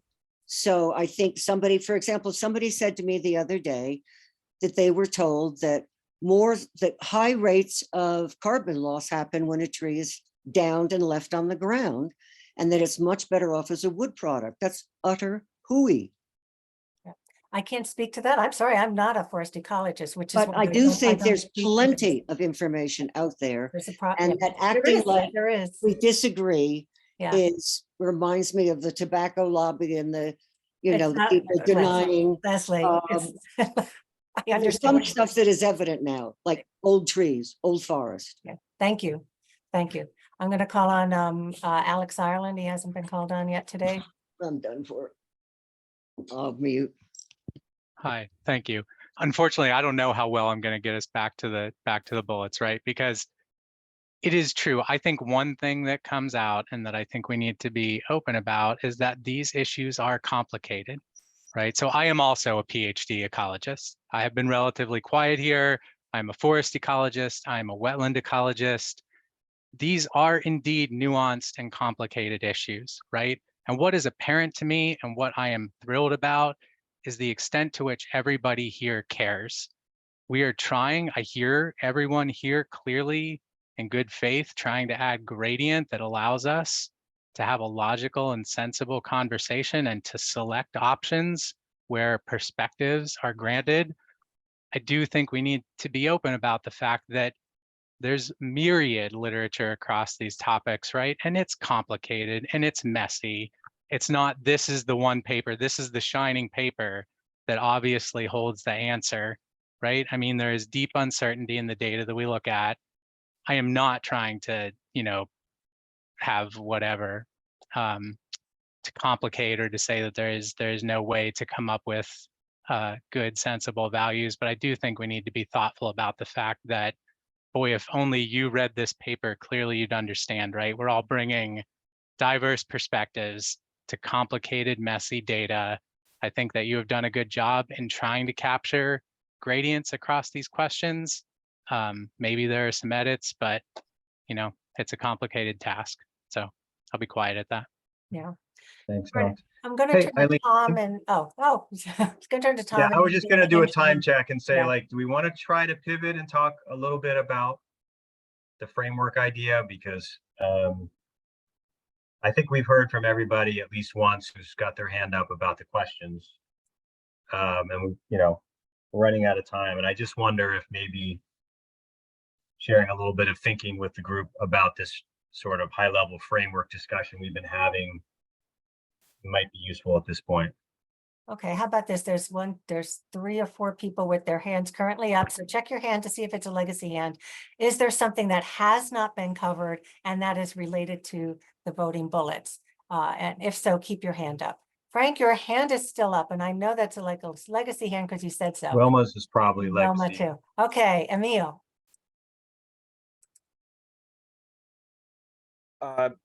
Two things. I agree. I think the voting probably needs to be separated for Pine Barrens and the rest of New Jersey so that we don't keep having this divide between North and South Jersey, ecosystems. The other thing is hearing everything today. Matt referenced, for Pete's sakes, adaptation. So, we've not delved into the deer and invasive species issue. And if we don't know where we're going on the deer and invasive species issue, it makes it really hard to vote even on these general broad concepts, because if we can't find consensus on those issues, on how we're going to make some big changes in solving those problems, I really don't think there's any hope for adaptation, because the invasive species are going to win and the deer are going to win. And, adaptation will just be nothing but devastation. So I'm of the opinion that maybe we shouldn't vote to try to get this issue out of the way. I'm thinking that maybe we should go ahead and move into these other topics like the long range planning and the deer and the invasives, because maybe we'll find lots of agreement, and then we'll be able to come back and revisit all this and have much greater consensus. Thanks. Okay, Jean? Jean Watts? Yeah, hi, I agree with Emil. I clearly think we should not be voting today. I don't like these points. And a lot of people have a lot of good reasons. I would love, and by the way, I was a philosophy major and I'm a lawyer. And I worked, as most of you know, for government my whole career, 3 years at DEP as deputy commissioner and 7 years at EPA. Climate change is the existential crisis, and that's the priority for Senator Smith, because I was talking about some other stuff 3 weeks ago. I think very clearly that it's been clear, and I didn't know this, that the approved plans from DEP are horrible. So clearly that has to be dealt with, and that's what the big issue. And I think it's very clear that climate defense, as I think Sarah said, climate defense and ecological health are what we're after.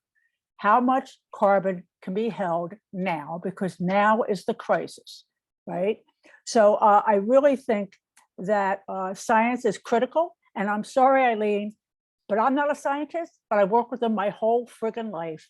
The experts need to look at the peer-reviewed papers, not just people's ideas, but the peer-reviewed papers, and knock this out. I have dealt with more controversial topics than this, and the scientists can knock it out together with peer-reviewed papers. I'm not an expert. You're not an expert, but some people are. So I'm not talking like, okay, I've been involved in this, I know a lot about it. Okay, I do. I'm not an expert, but the experts are good and they know what they're talking about. I think you should give them a chance to knock this out. And I sent you emails. I really think there are a lot of exceptions that need to be spelled out. If you go with this stuff, I'm not willing to vote. I would still vote for 3 and 4, like I said early on. But I'll tell you, the exceptions have to be pointed out, and the approved plan stuff doesn't work because of DEP and how they've been handling it. And there's no way we should be voting on it now. I think Emil is right. We should put off the voting. You guys can work on stuff. Maybe the scientists can do some stuff together. And I think we should move on to other topics, because I'm not voting yes. And I know a lot of, I mean, right now, as it stands, cutting trees should never be permitted is probably going to win. And that is just stupid. Everybody on this Zoom agrees it's stupid. Thank you. Well, we did the survey. We have some information, but we do want to go into other topics, and we're going to go into the conceptual framework, but we couldn't get past them because of this issue. And several of you even asked us to resolve this issue, please, because we can't get past. I'll tell you what we couldn't agree on. Tom, remember Tom trying to find an area of an agreement, and he said, can we agree that we want to set aside ecological preserves in the state of New Jersey that are protected? We couldn't agree on that statement, Jean. So because of this issue, and that's what prompted this in the first place. Yeah, I agree, Eileen. That's my reaction, is to just remind people where we've been, right? Yeah. We started dealing with a whole host of proposals related to, planning, like science-based planning, right? And then a whole set of issues related to different notions for ecological reserves and natural areas. Every single time we couldn't get consensus on any of them, because there were, very strident voices saying, well, no, because you know, if we're going to talk about ecological reserves, that implies we're going to be cutting outside of reserves. And so I'm not going to support that. So this is why we turned around and pivoted and said, okay, we've got to resolve this issue of cutting, right? Before we can deal with anything else, because it's holding everything else hostage. Yeah. So, That's I mean, the history. some people are suggesting to sort of punt this and go back to the proposal discussion. We already tried that and we got nowhere, folks. So, you know, that's why we felt like we've got to resolve this and, you know, once and for all. And so then we can maybe move on to the other issues. But maybe now we're running out of time. Maybe we could talk a little bit about this framework concept, because maybe this is a third way, or maybe this somehow helps us resolve this, you know, I was going to say logjam, sorry, bad pun. So here's, I mean, let me just kick it off. The other co-chairs, please add in. The idea behind the framework is to build upon, if people were at the second of our last, of the last two meetings that we held on these issues, and the second half of the second meeting, we kind of took a different tact and we said, let's just hear about things that people agree on, right? Like you can only mention something that you think we agree on. You can't talk about something you disagree on. And there were a lot of things that came out there. There was a lot of commonality, right? And so that gave, at least me, I think, you know, the co-chairs to some degree, some hope that maybe there could be some things that we might agree on. And we started having conversations amongst ourselves. And, you know, the various things that I think we are finding some agreement on. And maybe the way to frame that would be to say, because I think it gets to the issues we're talking about today. A lot of what we started focusing on were sort of process issues, right?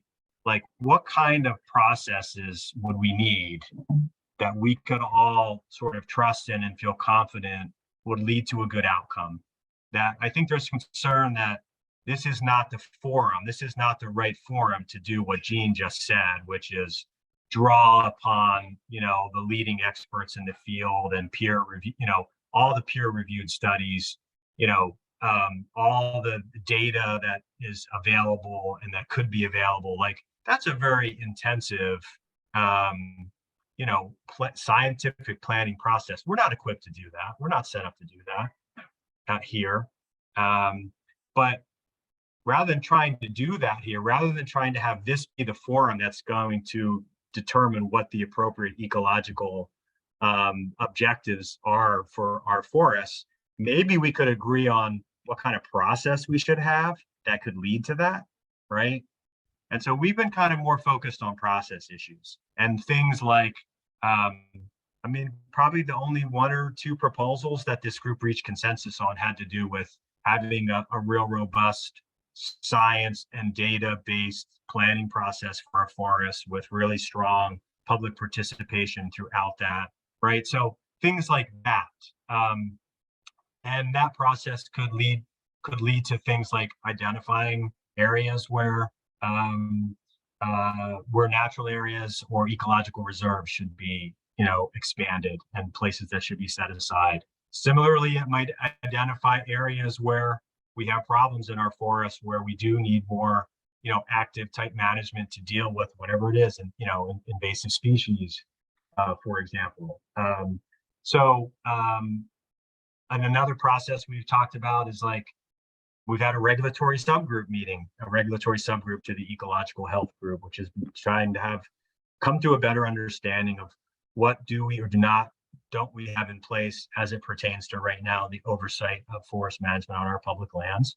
And I think there's some emerging agreement coming out of that group that, you know, we do have a patchwork of things that are in place right now, but we don't have a uniform formal review process that governs all forest management on our public lands. And maybe we can agree that there should be that kind of process. And we might not figure out all the details and the parameters of that process here, but we might be able to agree on the need for such a process and recommend that kind of process, which then would be turned over to the legislature and the agencies with the proper, you know, stakeholdering, right, and input from citizens and scientists to put that in place. So I'll stop there, let my, other co-chairs chime in, but I wanted to make the distinction because some of the comments that were just made that it's a little bit of a different conversation to focus on, could we all get behind a set of robust processes that we think should happen, right? That we could feel confident in without necessarily trying to hash out all the details, right? The outcome of those processes right now. So it's a little bit of a different conversation, but my fellow co-chairs, please share your thoughts on what we're trying to get at this framework. I would just add, in addition to that, we discussed the significance of the region. The Pinelands is different. Recommendations might be different there. The process should be the same, and the process should recognize these regional differences. So it's those broad recommendations to ensure that there's stakeholdering, to ensure that there's public processes, and to ensure that the approvals are done correctly, that we've been focusing on the framework. So that's all I would add. Yeah, I'll just chime in. So I like illustrations, so bear with me, but I just always consider this like our job is not to kind of land the plane on specifics, especially as it relates to science and specific details about the management of a particular forest in a particular region. I just don't think we're going to get there with this task force.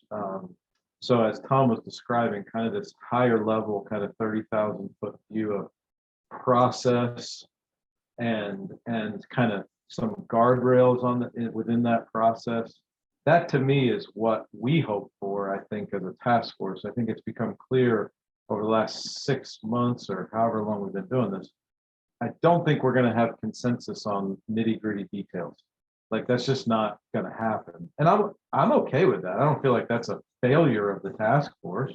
We have differing opinions, and as we've discussed earlier about science, there are scientists who have studied this stuff, and there are those who are out there applying the science who should be the ones that should really be determining the specifics of some of these things.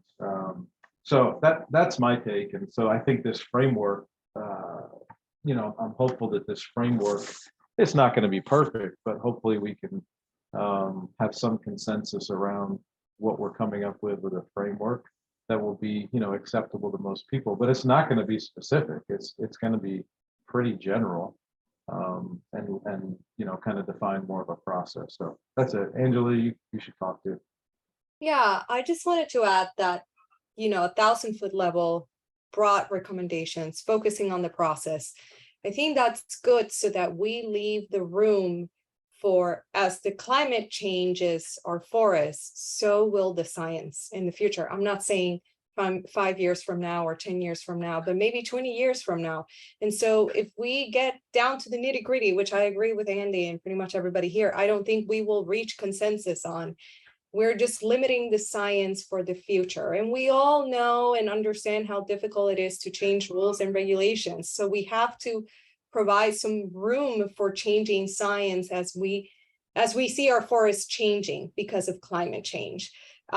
So I wanted to add something else. And yes, and improving drastically stakeholder input, transparency, but also the addition of scientists and experts that really can discuss, X versus Y versus C, because clearly here we're just not going to reach on that consensus.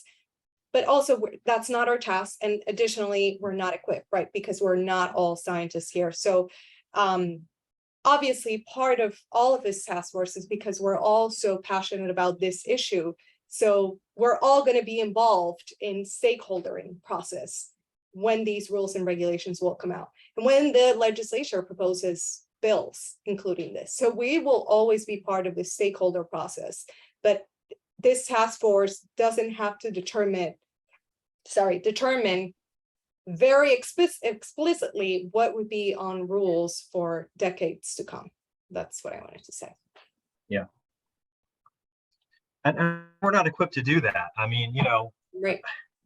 I mean, we're four people who are, have other jobs, frankly, who are doing the best we can, spending a hell of a lot of time on this, with over 200 people involved and hundreds of proposals. And I'm just being honest, right? Like it's, we're really not set up. And I know sometimes people are getting frustrated with us and, can we respond to every single email? I mean, quite honestly, we can't. I mean, we're not equipped to do a full detailed, planning, process that hashes out every detailed aspect of what needs to happen in New Jersey's forest. We're just not. And frankly, we've got so many people and so many diverse opinions that it's kind of an impossible task. So we may be far better off to focus on all agreeing what kind of process should take place, a governmental process, right? Run by, the agencies with staffing and, the appropriate scientists involved to get us to the kind of outcome that, we ultimately need. That is probably not attainable through this task force.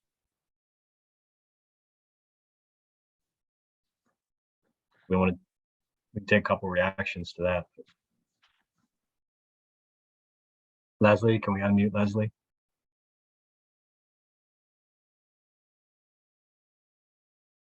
Leslie, you should be able to unmute. Yeah, I think I'm unmuted.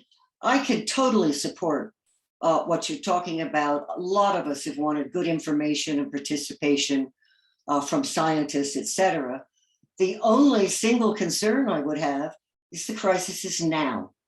And if we're going to establish a really good process, which it looks like you're heading towards, I think we need a moratorium on logging until that time. Remember, it took 9 years to get forest stewardship rules, and now is the crisis. And with a moratorium on logging and a really good planning process, I bet you could get support. All right, let's go to Ken. Thanks, Leslie.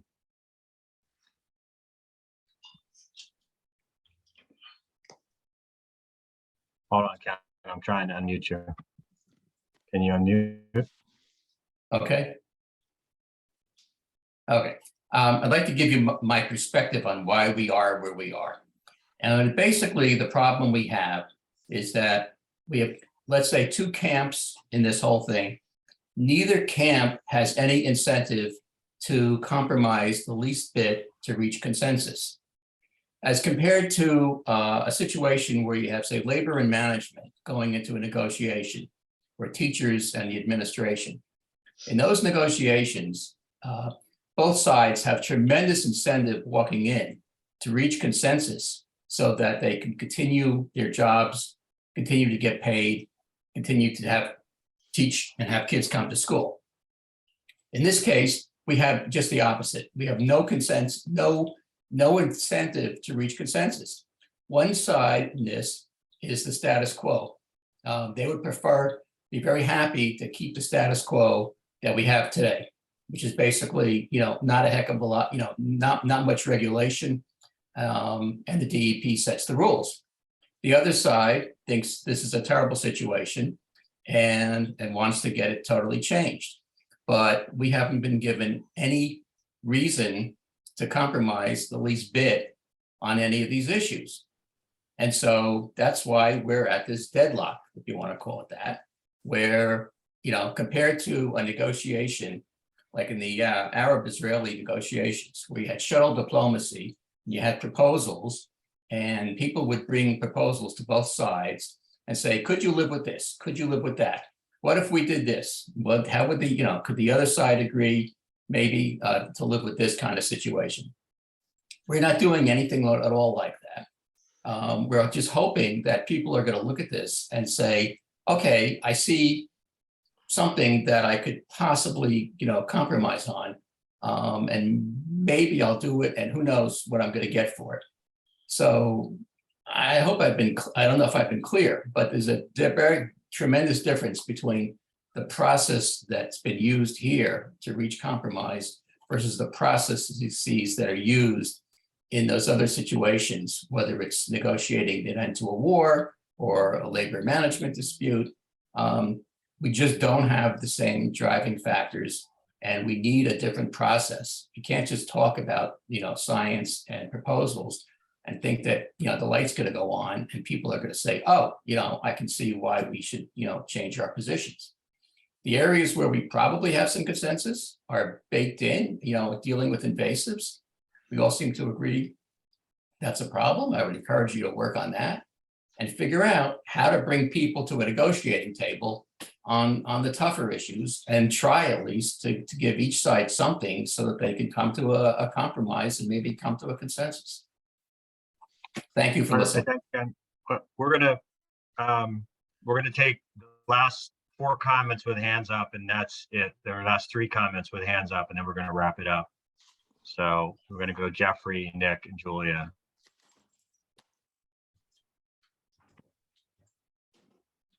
Go ahead, Jeffrey.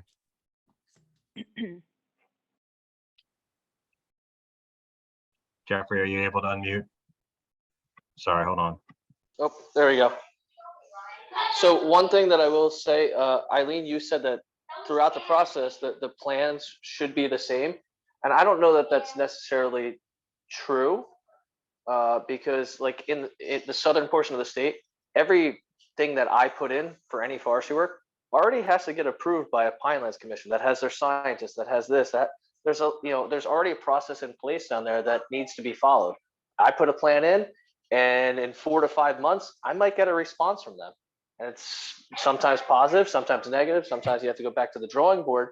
And to then put more onus on the state and say, all right, well, now I need to get approval from the state or DEP or whoever this private council is that we're trying to put together here. It's just adding another layer for something that is already such an arduous process to begin with. And I don't know that that is the right approach, but that's just my 2 cents. All right, thanks, Jeffrey. Let's go to Nick.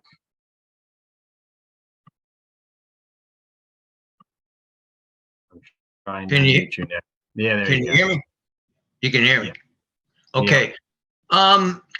Alex Ireland, he says on climate change he said the issue was complicated and messy. I have to. Climate change is not complicated. It's very easy to understand by the science. It's a chemistry set that's getting out of whack by what we're doing. And the data is not messy. It's there. And the disappointing thing is as the climate change represents an issue, a human endeavor where we should be united. And yet you're talking about experts. Are loggers experts, or are they just experts in logging? Nick, Alex didn't say that climate change data or science is messy. He was alluding to forestry specifically. And ecological health. It's related, carbon sequestration, the trees. It's not messy and it's not complicated. And then if politics and science can't agree, then what good are public officials? And that's why this needs to move. We need the experts who need the more time to testify in Trenton or wherever they have to go. Because all right, thanks, Nick. I think that aligns with our focus on getting the right process in place. So, Julia, we're going to give you last word here. We can unmute you. Go ahead. Thank you. So I would love to see a question included. Is climate the crisis? I mean, certainly the senator thinks that, but I'd be very curious to know if this group thinks, is climate the crisis? And if you could include that as a question, I think that would really be very indicative of where we should be going. Are we talking about climate or are we talking about diversity? I think we're talking about climate, but maybe not everybody agrees. And I'm just going to leave it at that. Thank you. Please add that as a question to vote on. Got it. Okay, I think Matt did have his hand up before and then it went down and back up again. So Matt, this is definitely the last word. Hey, yeah, sorry about that little flip-flopping. But yeah, I guess kind of to kind of follow up on and what was just mentioned there. I really think questions specific to climate change response is really important. And I think that would be both kind of the climate change mitigation aspect and then also where silviculture fits in for climate resilience and enhancing that in our forests. That's my two pieces. Thank you. Okay, thanks, Matt. Andy, do you want to, one of us has the charge from Smith, I think, handy. I think it might be timely to revisit that. Does anybody have that handy? Do you have it, Andy? I pulled it up. Yeah, go ahead, Eileen, if you got it pulled up. All right, I'm just going to read the paragraph where he talks, just for our own edification. The purpose of the task force will be to study and identify ways in which the state can best manage its forests in order to fight climate change, prevent forest fires, improve ecosystems, and protect soil and water quality, among other things. So that's our charge. Right. So I think we've been viewing climate as clearly a priority, but not the sole priority. I mean, from my perspective, that's how I've viewed our charge. Yeah. I don't know if co-chairs view that any differently. Yeah, in our original survey, it was important. That's why we had a climate work group. It was identified as important. You know, it is. Right. Yes, it is. I mean, same what you were saying, Eileen. We have a climate work group, but we also have an ecological health work group. Right, for that reason, right, that we For felt that we were reason. dealing with. Yeah. So as far as next steps, fellow co-chairs, I mean, our plan was to move this to a vote. We've gotten some feedback today on some suggestions in terms of how we would refine the questions, which has been very helpful. I understand the imperfect nature of moving to a vote. I'm not convinced that we should delay on that because I just, again, we've we've gone round and round on this stuff, and I don't know how else we resolve this without getting a little more resolution on these issues. But what do my co-chairs think on that issue?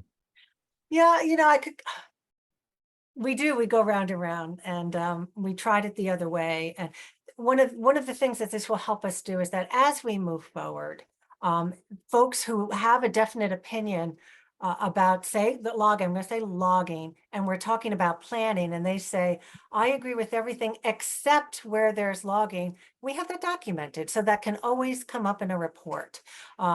It's just something that we can characterize and refer to as we move issues forward. So that's one of the points of doing this. And just to remind folks, it is, I feel this as a co-chair, it's September 19th.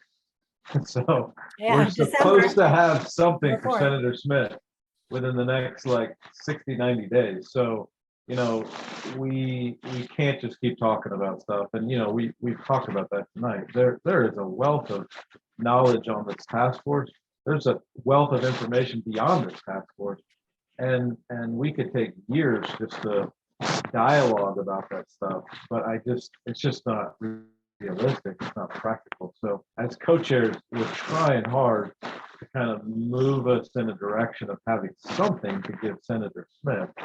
And it's September 19th, and we don't have much to show for it. So that's a real thing we're feeling as co-chairs.